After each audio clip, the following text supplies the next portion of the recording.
मित्रों, इस दुनिया में जब भी कभी प्रेम के शुद्धतम और उच्चतम स्वरूप की तुलना की जाती है तो उसमें सबसे पहले नाम भगवान श्री कृष्ण और राधा जी का आता है। धार्मिक ग्रंथों के अनुसार श्री कृष्ण को विशुद्ध प्रेम का प्रतीक माना जाता है। पौराणिक ग्रंथों में ऐसा बताया गया है कि श्री कृष्ण की 16,108 रानियां थीं, जिनमें से मुख्य रूप से रुक्मिणी और सत्यभामा का ही वर्णन अधिक मिलता है। इसके अलावा कुछ रचनाकारों ने ये भी बताया कि कृष्ण अपने बचपन में अपनी अप्रतिम सुंदरता और भोलेपन से गोपियों को बरबस ही मोह लिया करते थे, जिनकी कथाएं आज भी गोकुल और वृंदावन की गलियों में जीवंत हैं। लेकिन मित्रों, क्या आपको ये पता है कि सभी को प्रेम सिखाने वाले कृष्ण का नाम आज भी केवल और केवल राधा जी के साथ ही क्यों लिया जाता है? आपने जब भी कृष्ण भक्तों को भक्ति में लीन देखा होगा तो गौर किया होगा कि वह हमेशा ही राधे श्याम नाम का ही जप करते हैं। तो मित्रों, इस कलियुगी संसार में जब भी श्री कृष्ण और राधा जी के शाश्वत प्रेम की कहीं चर्चा होती है तो अक्सर सभी के मन में ये स्वाभाविक प्रश्न उठता है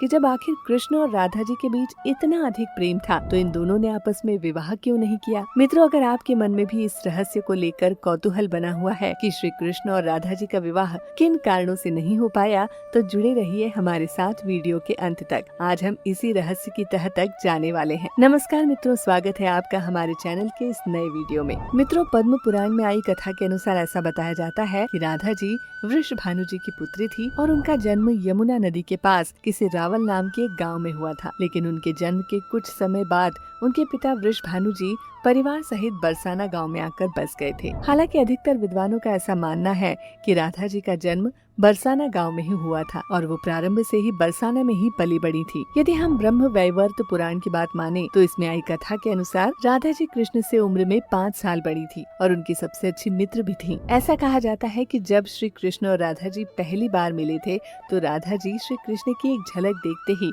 उन पर मोहित हो गई थी। कहते हैं कि उन्होंने कृष्ण को पहली बार तब देखा जब माता यशोदा ने उन्हें माखन खाते हुए पकड़ लिया था और ओखली से बांध दिया था। मित्रों, जब कृष्ण बांसुरी बजाते थे तो उनकी बांसुरी की धुन सुनते ही राधा जी ही क्या, जड़ चेतन समेत समस्त प्राणी जगत अपनी सुध बुध खो बैठता और उनसे एकाकार हो जाता था। कहा तो यहाँ तक जाता है कि राधा जी श्री कृष्ण की बांसुरी की धुन में इतना खो जाती थी कि वो बेसुध होकर नाचने लगती थी और उन्हें अपने घर का भी ध्यान नहीं रहता था, जिस वजह से समाज के लोगों ने राधा जी को ताने मारना प्रारंभ कर दिया था और इस बात को लेकर राधा जी के घर वाले उनसे काफी नाराज हुए और उन्होंने उनका घर से निकलना भी बंद कर दिया था। लेकिन जब कृष्ण जी को ये बात पता चली कि राधा जी के घर वालों ने उनका घर से निकलना तक बंद कर दिया है तो उन्हें बहुत बुरा लगा और उन्होंने ये बात यशोदा माता को बताई और वह राधा जी से विवाह करने की जिद करने लगे। लेकिन लाख कोशिश करने के बावजूद भी कृष्ण जी माता यशोदा को नहीं मना पाए और माता यशोदा ने श्री कृष्ण को यह कहकर टाल दिया कि एक तरफ तो राधा जी उनसे उम्र में 5 साल बड़ी हैं और दूसरी तरफ उनका विवाह भी पहले से तय हो चुका है। यशोदा माता ने जब यह बात नंद महाराज को बताई तो उन्होंने भी श्री कृष्ण को बहुत समझाया और राधा जी से विवाह न करने का सुझाव दिया। लेकिन इतना कुछ समझाने के बाद भी जब कृष्ण जी राधा जी से विवाह करने की जिद नहीं छोड़ रहे थे तब नंद महाराज कृष्ण जी को ऋषि गर्ग के पास ले गए और जब श्री कृष्ण गर्ग ऋषि के पास गए तो गर्ग जी ने उन्हें बताया कि उनके असली माता पिता तो देवकी और वसुदेव हैं, जिनको उनके मामा कंस ने बंदी बनाकर रखा है। इसके साथ साथ गर्ग ऋषि ने कृष्ण को यह भी समझाया कि उनका जन्म दुष्टों का नाश और धर्म की स्थापना के लिए ही हुआ है। उस दिन गर्ग ऋषि ने श्री कृष्ण को उनके वास्तविक स्वरूप से परिचित कराया। उस दिन और ऐसा न जाने क्या हुआ कि कृष्ण और राधा जी ने एक दूसरे से विवाह करने की जिद छोड़ दी। कुछ समय बाद कृष्ण जब कौमारी अवस्था को प्राप्त हुए तो उन्हें कंस के बुलाने पर वृंदावन छोड़कर जाना पड़ा। कहा जाता है कि जब कृष्ण वृंदावन छोड़कर मथुरा जा रहे थे तो वह चुपके से राधा जी के घर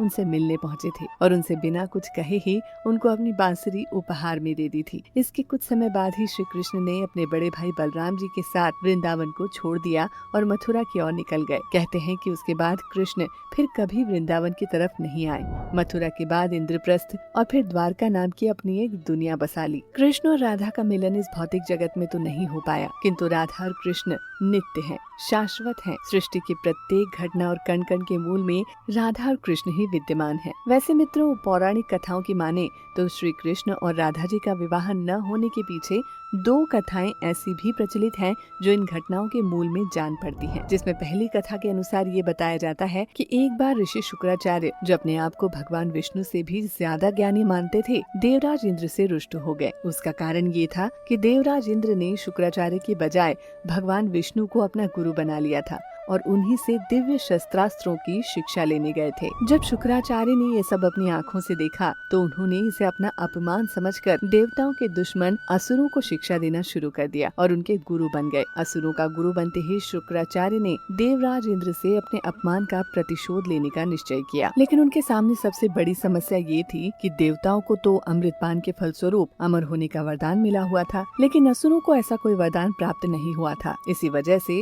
असुर कभी भी देवताओं से जीत नहीं पाते थे। इसी समस्या को सुलझाने के लिए असुरों के गुरु शुक्राचार्य ने भगवान शिव की घनघोर तपस्या की और उन्हें प्रसन्न किया। भोलेनाथ ने प्रसन्न होकर शुक्राचार्य से वर मांगने को कहा। असुरों के गुरु शुक्राचार्य ने तत्काल भगवान शिव को अपना गुरु बना लिया। भगवान शिव को अपना गुरु बनाते ही शुक्राचार्य ने उनसे मृत संजीवनी विद्या सिखाने का अनुरोध किया। मित्रों, आपको बता दें कि मृत संजीवनी विद्या एक ऐसी विद्या है जिसे किसी भी मरे हुए प्राणी को वापस जीवित किया जा सकता है। यह अत्यंत कठिन विद्या है और भगवान शिव ही इसके जनक हैं। उन्होंने ही इसे उत्पन्न किया है। यह कितनी महत्वपूर्ण है, इसका अंदाजा आप इसी से लगा सकते हैं कि यह ब्रह्मांड के शाश्वत नियमों को बदल कर रख देती है। ऐसा कहा जाता है कि मृत संजीवनी विद्या के लिए जब शुक्राचार्य भगवान शिव की तपस्या करने जा रहे थे तो उन्होंने भावी समस्याओं से रक्षा के लिए सभी असुरों को अपने पिता ऋषि भृगु और माता दिव्या की कुटिया में रहने के लिए कहा, ताकि उनके होते हुए कोई भी देवता किसी भी असुर को कोई नुकसान न पहुंचा सके। उधर जब देवराज इंद्र को यह बात पता चली तो उन्होंने इस कुटिया पर ही हमला कर दिया और हमला होते ही दिव्या माता ने अपनी शक्तियों से एक ऐसा कवच बनाया जिससे कि कोई भी देवता किसी भी असुर को कोई नुकसान न पहुंचा सके और इस तरह से सभी देवता असुरों से हारने लगे। यह सब देखते हुए भगवान विष्णु ने देवताओं की सहायता करने के लिए अपने सुदर्शन चक्र से दिव्या माता का सिर धड़ से अलग कर दिया। हालांकि ऋषि भृगु ने अपनी पत्नी यानी कि दिव्या माता को कामधेनु गाय की मदद से वापस जिंदा तो कर लिया, लेकिन इसके साथ ही उन्होंने भगवान विष्णु को यह श्राप दिया कि उन्हें इस धरती पर जन्म लेकर अपनी प्राण प्रिया प्रियतमा का वियोग सहना पड़ेगा। और मित्रों, बताया जाता है कि ऋषि भृगु के द्वारा दिए गए श्राप की वजह से ही भगवान विष्णु के अवतार माने जाने वाले श्री कृष्ण जी का विवाह राधा जी से नहीं हो पाया था और राधा जी से वियोग उन्हें जीवन पर्यंत सहना पड़ा। अब मित्रों, श्री कृष्ण और राधा जी का विवाह न हो पाने के पीछे एक और कथा भी प्रचलित है, जिसके अनुसार ऐसा बताया जाता है कि एक बार देवर्षि नारद जी को भ्रमण करते समय एक अत्यंत ही सुंदर नगर दिखाई दिया, जहां माता लक्ष्मी के अंश रूपा माया लक्ष्मी के स्वयंवर का आयोजन किया जा रहा था। जब नारद मुनि उस नगर में गए तो वह माया लक्ष्मी की अद्वितीय सुंदरता की एक झलक देखते ही उस पर मोहित हो गए। माया लक्ष्मी के दमकते रूप और सौंदर्य को देखकर देवर्षि नारद का महान ब्रह्मचर्य तो भंग हो ही चुका था, तो इसके लिए उन्होंने सोचा कि क्यों न इस स्वयंवर में भाग ले लिया जाए। लेकिन इससे पहले देवर्षि नारद भगवान विष्णु के पास गए और उनसे कहा कि आप अपना सुंदर रूप मुझे दे दीजिए और मुझे अपने ही जैसा यानी हरि जैसा बना दीजिए। उधर भगवान विष्णु को अपने परम मित्र और भक्त देवर्षि नारद जी का इस प्रकार से एक स्त्री के प्रति लालयित होना अच्छा नहीं लग रहा था। उन्होंने नारद जी को तत्व बोध कराने की सोची। मित्रों, आपको बता दें कि हरि का एक और अर्थ वानर होता है, लेकिन देवर्षि नारद ये बात नहीं जानते थे और भगवान विष्णु ने उन्हें एक वानर रूप दे दिया। अब उनका शरीर तो भगवान विष्णु के समान कांतिमय हो गया था, किंतु उनका मुख एक वानर के समान था। माया लक्ष्मी को पाने की हड़बड़ी में देवर्षि नारद जी ने अपने रूप को दर्पण में निहारा ही नहीं और पहुंच गए स्वयंवर में। जब माया लक्ष्मी स्वयंवर में आई तो देवर्षि नारद के वानर वाले रूप को देखकर उन्हें बहुत गुस्सा आया। इसी के साथ साथ देवर्षि नारद का स्वयंवर में खूब परिहास भी उड़ाया गया। उसी समय की बात है